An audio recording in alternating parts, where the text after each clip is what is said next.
और गुरु की शरणागति ग्रहण कर कर उन्होंने अपना घर परिवार सब छोड़कर एक समय भोजन ग्रहण करना और भगवान का भजन करना, सब कुछ छोड़ दिया। वन में निवास कर रहे हैं, वन में घूम रहे हैं, वन में निवास कर रहे हैं, वन में भ्रमण कर रहे हैं। एक बात अपने अंदर उतार कर रखना मेरी बहनों, मेरी जीजियों, मेरे जीजाओं, मेरी बेटियों बेटाओं, अगर तुम्हारा मन करे कि मुझे घर छोड़ना है, परिवार छोड़ना है, तो तब छोड़ना जब भगवान तुम्हारा हाथ पकड़ ले। किसी दूसरे के चक्कर में तुम अपना घर मत छोड़ना, अपना परिवार मत छोड़ना। भगवान के यदि तुम हो जाओ, परमात्मा के यदि तुम हो जाओ तो छूटे तो अच्छी बात, पर किसी दूसरे के चक्कर में अगर घर छोड़ रहे हो तो वो श्रेष्ठता नहीं है तुम्हारी, वो फिर तुम्हारी श्रेष्ठता नहीं।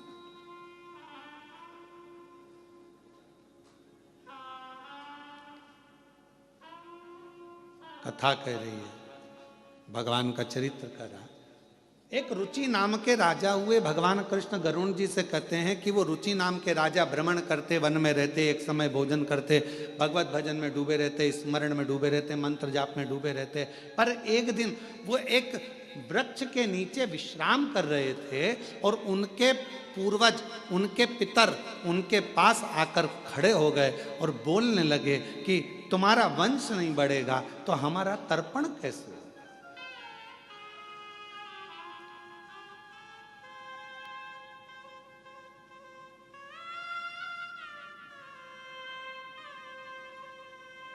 तर्पण मालूम है ना सबको, जल देना। हमारा तर्पण कैसे होगा? कभी कभी मन में आता है, एक प्रश्न खड़ा हो जाता है कि कई लोग कहते हैं गुरुजी ये तर्पण क्यों दिया जाता है, पितरों को पानी क्यों दिया जाता है, ये पितरों को जल क्यों दिया जाता है, अस्थियों को जल में क्यों डाला जाता है। कई बार एक मन में भाव उत्पन्न हो जाता है कि व्यक्ति अपनी जिंदगी में तृप्त होकर नहीं गया, उसकी तृप्ति नहीं हुई, वो जिंदगी भर प्यासा ही रहा। प्यासे से मतलब क्या है? मेरे को अभी ये और करना है, मन में तमन्ना, मुझे अभी ये और करना है, मन में तमन्ना, मुझे अभी ये करना है, और तमन्ना। एक काम पूरा होता नहीं है, दूसरे काम की तमन्ना बढ़ जाती है, दूसरा काम पूरा होता नहीं है, तीसरे काम की तमन्ना बढ़ जाती है, तीसरा काम पूरा होता नहीं है, मुझे ये काम करना है, मुझे वो काम करना है। अभी कुछ दिन पहले पापड़ बना के रखे थे, फिर मन में आ गया कि अब बड़ी बना लूं। बड़ी बनकर तैयार हुई तो सोचा मैं अब कुल्लाई बना लूं, चावल की कुल्लाई बना के बैठ गई। कई बार बहुएं भी कह देती मम्मी क्या रोज का रोज खिलारा लगा के रखा है, बाजार जाएंगे खरीद के ले आएंगे खा लेना, क्या रोज का कभी पापड़ बनाना, कभी कुल्लाई बनाना, कभी ये बनाना, कभी वो बनाना, और कभी मतलब कुछ ना। और ऐसी घर के पुरुष हैं, मैंने अभी ये वाला माल खरीदा है, ये वाली दुकान बनाई, ये शोरूम बनाया, वो शोरूम बनाया, अभी ये वाला शोरूम और बनाना रह गया, ऐसा करूंगा वैसा करूंगा, ये करूंगी वो करूंगा। महाराज ये प्यास व्यक्ति की जिंदगी की कभी नहीं बुझती, कभी नहीं बुझी, और अंत में वो व्यक्ति चला गया। इसीलिए मेरा तो हमारा ये अंदर का मन कहता है, इसीलिए व्यक्ति को कहना पड़ता है कि इसको तृप्त नहीं हुआ, ये तृप्ति धारण नहीं कर पाया, तृप्त।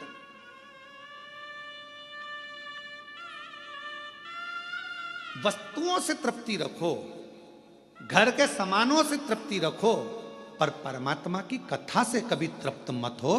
परमात्मा की कथा में तो और प्यास बढ़ना चाहिए, और मिले और मिले और मिले और मिले और प्रारंभ हो और सुनने को मिले। ये प्यास परमात्मा क्यों? क्योंकि अगर परमात्मा के भजन की, परमात्मा की कथा की, शिव नाम की, मंदिर जाने की, दर्शन करने की, कुबेरेश्वर धाम जाने की जब प्यास अंदर बढ़ेगी तो ये याद रखना, ये परमात्मा को मिलन की जो प्यास बढ़ती है वो परमात्मा को हमारे करीब में लेकर आ जाती है। और एक दिन मेरा काल अधिपति महाकाल तुम्हारा हो जाता है और तुम काल अधिपति महाकाल की बेटी हो जाती है। ये अगर प्यास बढ़ रही है तो ये परमात्मा से मिलन की। राजा रुचि, हमारे को तृप्ति नहीं मिली, तुम्हारा वंश नहीं बढ़ रहा है, तुम्हारा वंश बढ़ना चाहिए। राजा रुचि तुम्हें विवाह करना पड़ेगा। राजा रुचि ने कहा मैंने सन्यास व्रत धारण कर लिया है, मैं वानप्रस्थी हो गया हूं, मैंने घर छोड़ दिया है, परिवार छोड़ दिया है, सबसे बड़ा है वानप्रस्थी, मैं नहीं करूंगा विवाह। पितरों ने समझाया, पितरों ने कहा तुम्हें विवाह करना पड़ेगा, समझा। तब राजा रुचि ने मन में विचार करा, यदि पितर बोल रहे हैं और ये भटक रहे हैं तो मुझे विवाह करना जरूरी है। वचन दो तुम विवाह करोगे। राजा रुचि ने वचन दे दिया, मैं तुम्हारी तृप्ति के लिए, पितरों के मोक्ष के लिए मैं विवाह करूंगा। अब विचार करा कि विवाह करूंगा पर मैं तो हो गया बूढ़ा, कन्या कहां मिलेगी मुझको मेरी उम्र की। पितर चले गए, पितर गए और ये भटक रहा है विवाह के लिए, यहाँ वहाँ सब दूर गया, कहीं लड़की नहीं मिली, कन्या नहीं मिली। आखिरी में ये तप करने के लिए बैठ गया, ब्रह्मा और भगवान विष्णु का तप करने लगा।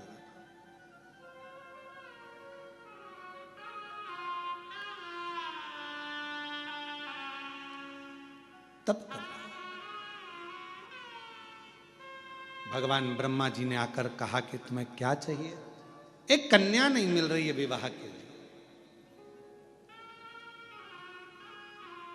ब्रह्मा जी ने बोला ये लेखनी तो मैं लिख देता, परंतु ये लेखनी लिखने वाले तो स्वयं देवाधिदेव महादेव है। जन्म, मरण और परण, परण मतलब जानते हो विवाह, तीन की लेखनी कौन लिखते हैं? जम के बोलो जरा, देवाधिदेव महादेव। इन तीन की लेखनी लिखना मेरे शिव के हाथ में। अब राजा रुचि ने फिर तप किया भगवान विष्णु का। भगवान विष्णु आए, भगवान ने कहा क्या चाहिए मांगो। कहा प्रभु मेरे लिए कन्या ढूंढना है और मेरा विवाह करना है। भगवान नारायण बोले जन्म, मरण और परण, तीन तो शिव लिखते हैं, हम नहीं दे सकते। शंकर भगवान का तप किया। श्री शिवाय नमस्तुभ्यं, श्री शिवाय नमस्तुभ्यं, श्री शिवाय नमस्तुभ्यं, श्री शिवाय नमस्तुभ्यं। जो तप किया रुचि ने, और राजा रुचि जैसे ही तप करने लगे भगवान शंकर प्रसन्न हो गए। शिव जी आए और उन्होंने आकर तुरंत कहा राजा रुचि मैं तुझे विवाह का वर दे दूं, कन्या भी दे दूं, पर अभी तेरा ग्रह नहीं बन पाया। राजन, जब तक पितृ कृपा ना करें तब तक तुझे विवाह का योग नहीं बन सकता। शिव आप तो सब कर सकते हैं ना, शंकर भगवान आप तो सब कर सकते हैं। राजन, जिस समय पर तेरे बुजुर्गों को जल की जरूरत थी तूने उनको जल नहीं दिया।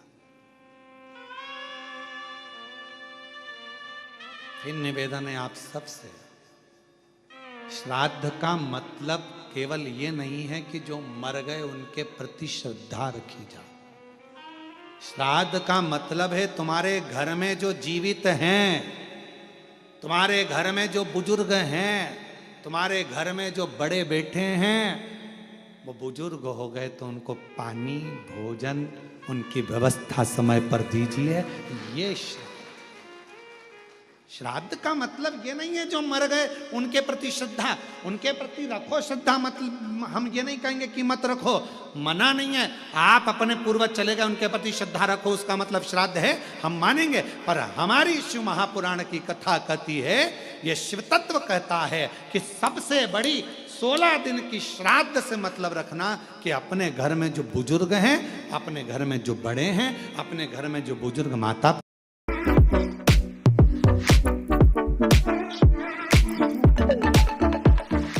पिता हैं, उन कभी प्यासे को पानी, पिलाया नहीं, बाद अमृत पिलाने से क्या फायदा। कभी गिरते हुए को उठाया नहीं, बाद आंसू बहाने से क्या फायदा। मैं तो मंदिर गया पूजा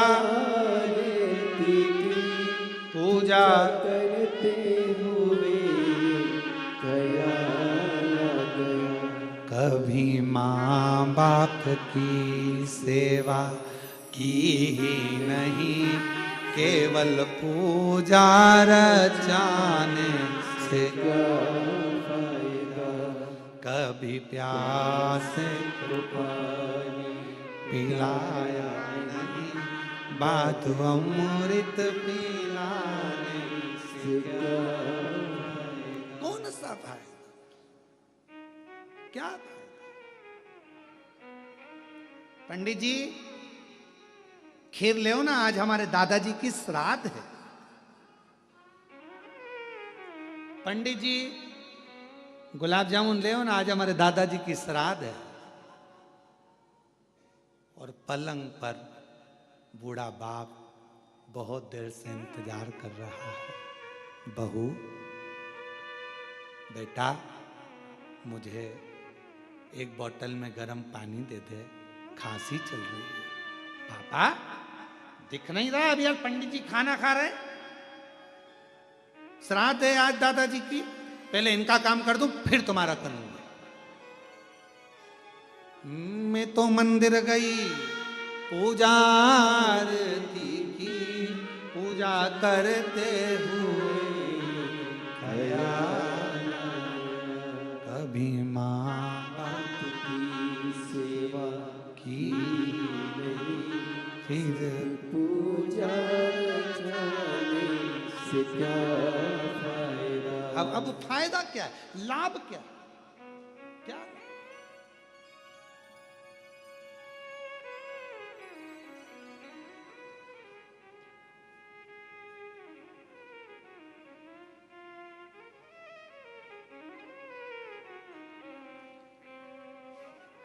एक छोटी सी बात है, परंतु हो सकता है कि आप लोगों को बुरे भी लग जाए। हमारी बहुत पहले की बात है, बहुत पहले, लगभग 18 से 19 साल हो गए होंगे उस बात को। श्राद्ध पक्ष चल रहा था और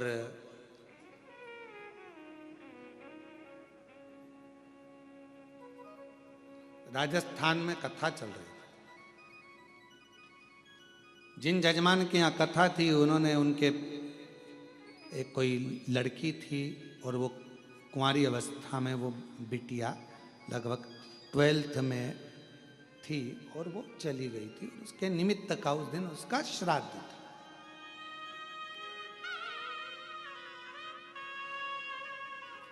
यजमान परिवार से सूचना करी कि गुरुजी आज बेटी का श्राद्ध है और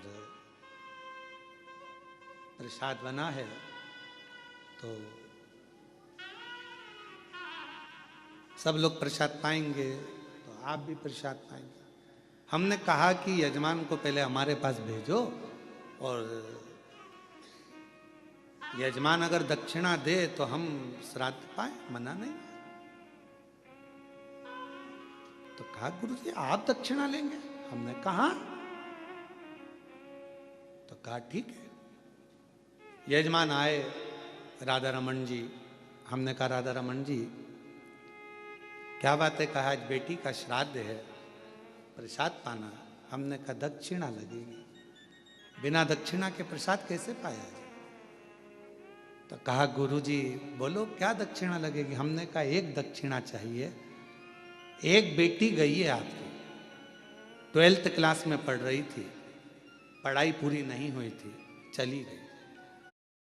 कोई एक गरीब की बेटी जो 12th में पढ़ रही हो, उसकी पढ़ाई को तुम, उसकी कॉलेज तक का खर्चा तुम उठाओ तो हम श्राद्ध पाना। ये हमारी दक्षिणा है। एक गरीब की बेटी अगर पढ़ने को तैयार बैठी है और शिक्षा चाहती है और उसके पास धन नहीं है, उसको तुम पढ़ा। तुम्हारी बेटी गई ना, उसको अपनी बेटी मानो, उसकी शिक्षा का खर्चा उठाओ, पढ़ाओ उसको अपना मानकर पढ़ाओ, शिक्षा का खर्चा दो उसका। कहा गुरुजी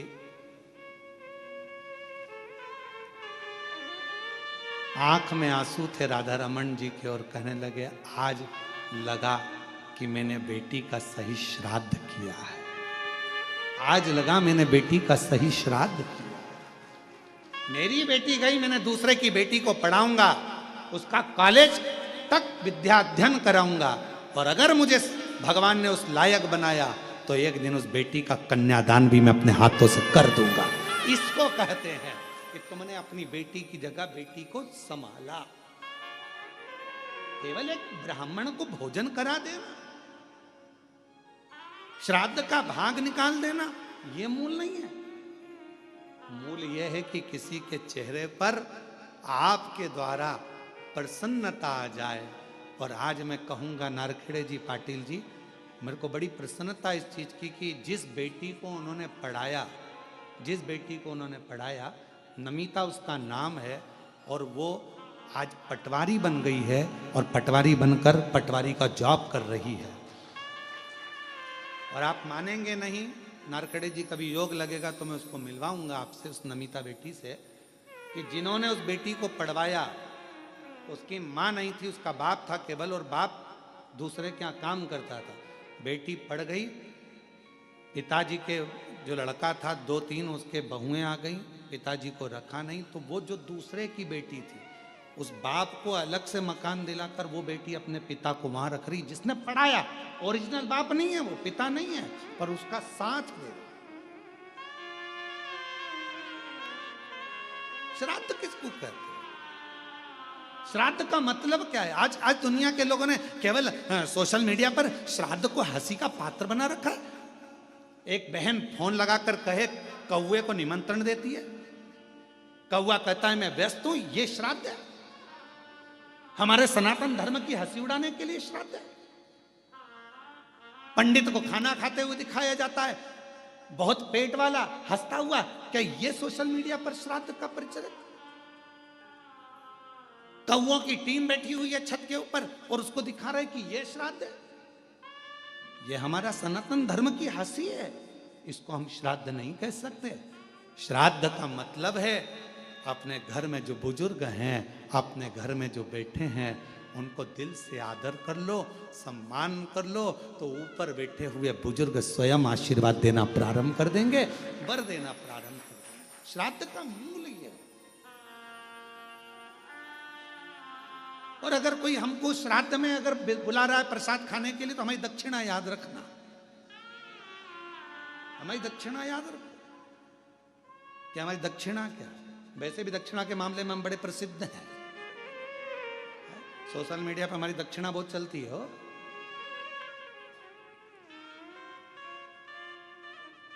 पर हमारी दक्षिणा याद रखना कि हमें अगर श्राद्ध पक्ष में प्रसाद पवाना है, जिसको बुलाना है हम आने को तैयार है, पर शर्त यह है कि अगर बुजुर्ग के श्राद्ध में बुलाओगे तो एक बुजुर्ग को तुम्हें उसके मरते दम तक संभालना पड़ेगा। एक महिला के श्राद्ध में बुलाओगे तो एक बुजुर्ग महिला को, एक गरीबड़ी को, तेरे घर की बुजुर्ग महिला को तुझे संभालना पड़ेगा। ये दक्षिणा दे और संकल्प देना पड़ेगा। संकल्प अगर टूट गया तो समझ लेना तूने संकल्प किसको दिया? 12 ज्योतिर्लिंगों को।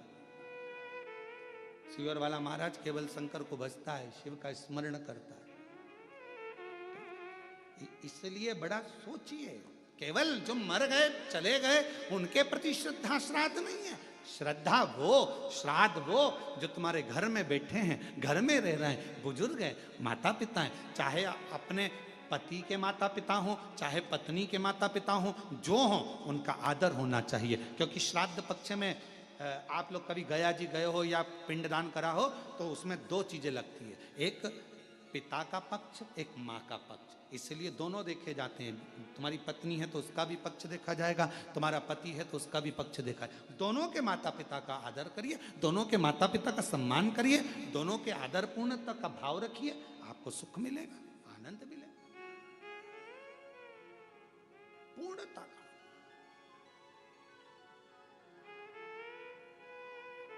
पति सोचे कि मैं अपने माँ बाप का आदर करूं, पत्नी के माँ बाप का नहीं, और पत्नी सोचे मैं अपने माँ बाप का आदर करूं, पति के माँ बाप का नहीं, तो ये पूर्णता नहीं मानी गई। ये दोनों का आदर, दोनों का सम्मान करें। माँ बाप वो भी हैं, माँ बाप वो भी हैं, दोनों का पूर्ण आदर के साथ में जो सम्मान होता है वही श्राद्ध का मूल है।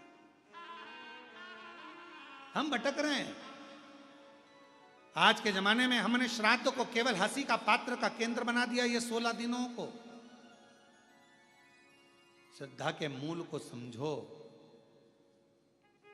मैं मंदिर गई पूजा पूजा करते हुए गया, कभी माँ बाप की सेवा की नहीं, फिर पूजा रचाने से क्या फायदा, कभी प्यास को पानी पिलाया नहीं, बात आंसू बहाने से क्या। ये आपके भीतर एक भाव उत्पन्न करो। श्राद्ध पक्ष की कथा सुन रहे हो, जितने आस्था चैनल पर कथा सुन रहे हैं, जितने फेसबुक यूट्यूब पर कथा सुन रहे हैं, बोल देना कि सियोर वाले महाराज को अगर श्राद्ध में बुलाना है प्रसाद पवाने के लिए तो दक्षिणा तैयार है, और वह दक्षिणा एक ही होगी। आपके घर के बुजुर्गों का आदर, आपके घर के बड़ों का सम्मान, श्रद्धा, उनके प्रति रुचि, ये हमको चाहिए। ये हमारी दक्षिणा है, ये हमारी दक्षिणा है।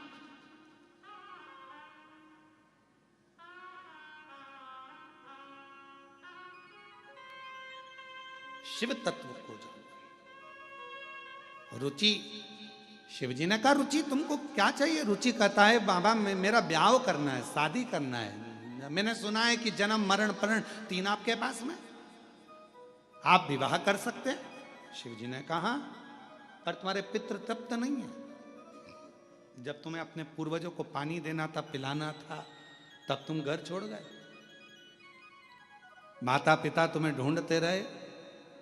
होता है, एक लड़का जा रहा था मोटरसाइकिल लेके, उसने जो बुलेट चालू करी वो बम बम बम बम बम बम, जो उसने चलाना चालू करा,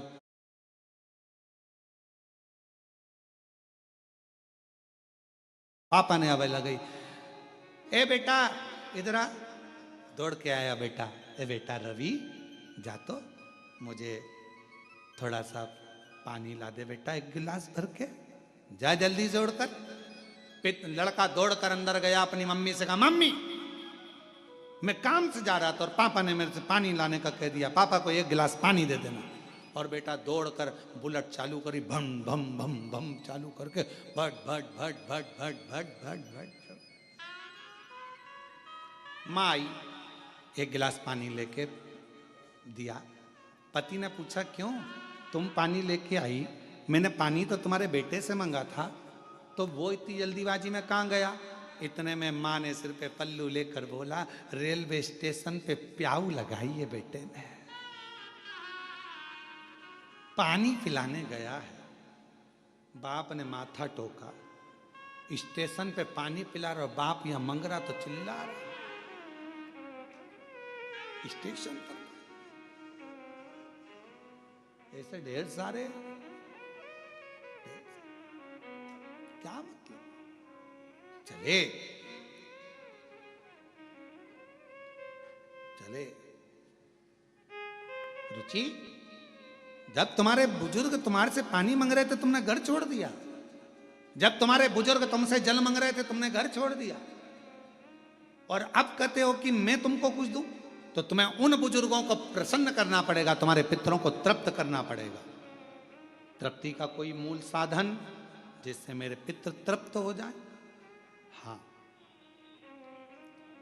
यदि श्राद्ध पक्ष के अंदर प्रदोष तिथि पड़े और श्राद्ध की प्रदोष के दिन यदि शाम के समय पर प्रदोष काल में एक 4 बत्ती का गाय के घृत का दीप लगाया जाए और 4 पितरों का स्मरण किया जाए।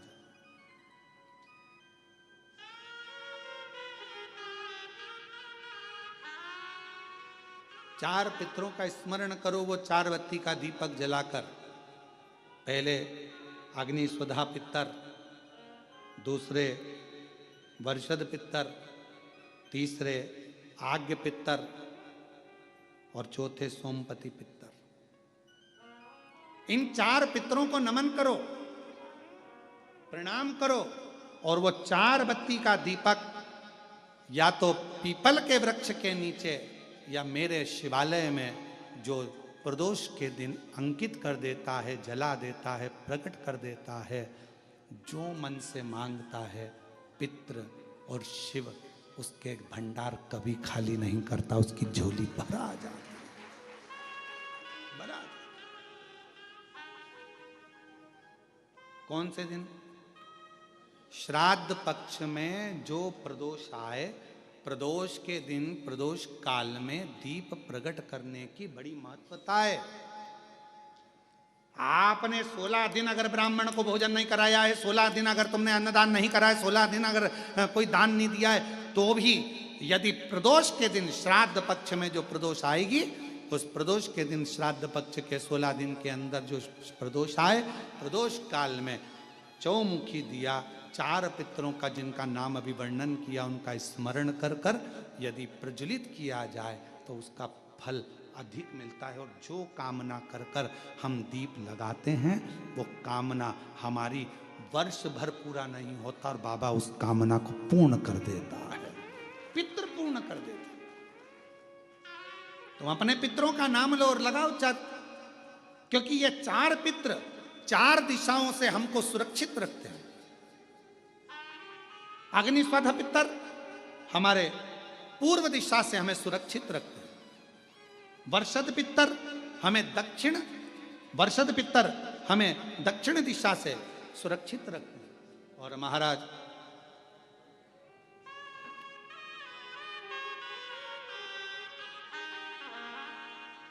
आग्नेय पितर ये हमें पश्चिम दिशा से सुरक्षित रखते हैं और सोमपति पितर ये हमें उत्तर दिशा से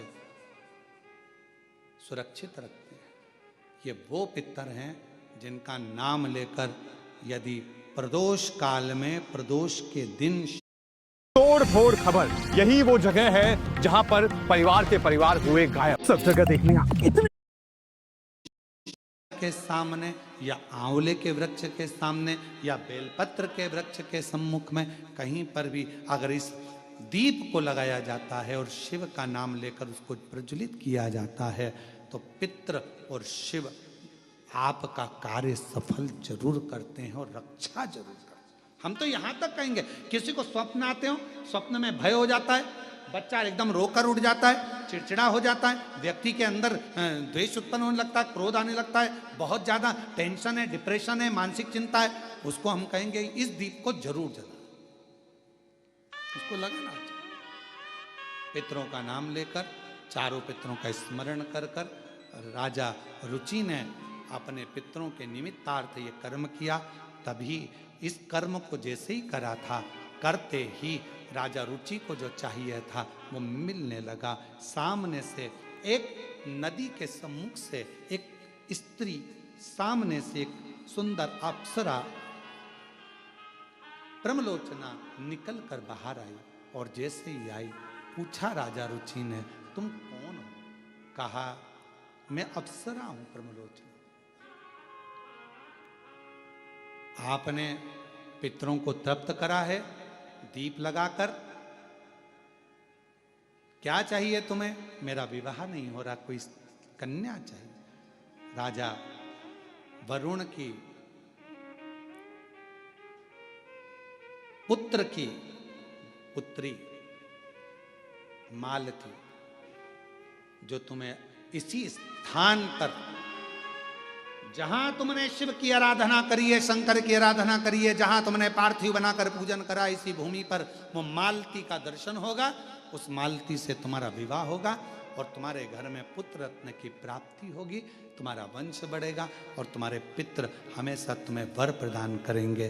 बस वो मालती का प्राकट्य होता है और वरुण के पुत्र की पुत्री मालती का सम्मुख में आना, रुचि के साथ विवाह और दोनों का निवास करना। शास्त्र में भगवान कृष्ण गरुण से कहते हैं, गरुण पितृपक्ष में जो ये राजा रुचि की पवित्र कथा को श्राद्ध पक्ष के अंदर श्रवण करता है, भगवान कृष्ण कहते हैं ब्रह्मा विष्णु महेश और पितर उसकी झोलियां खुशियों से भर देते हैं। ऐसे राजा रुचि की कथा का वर्णन आता। ये राजा